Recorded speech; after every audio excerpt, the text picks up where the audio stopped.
अस्सलाम वालेकुम dear students. जैसे कि हमने कल उर्दू के जमात के काम में फलों के नाम में आम और अनार को राइट करना सीखा।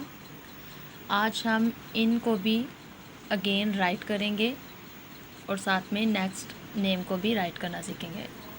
सबसे पहले हम आम को साथ साथ राइट भी करेंगे और रीड भी करेंगे। अलिफ मद आ, मीम साकिन आम,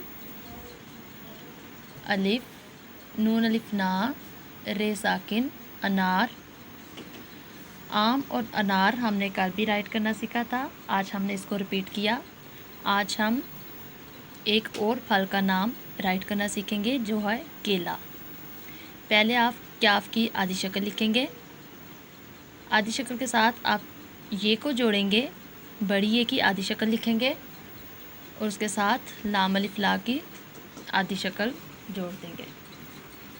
क्याफ पढ़िए के, लाम अलिफ ला, केला। यहाँ पर आप केला की प्रैक्टिस करेंगे। अलिफ मद्दा, मीम साकिन आम, अलिफ नून अलिफ ना, रे साकिन अनार, क्याफ पढ़िए के, लाम अलिफ ला, केला।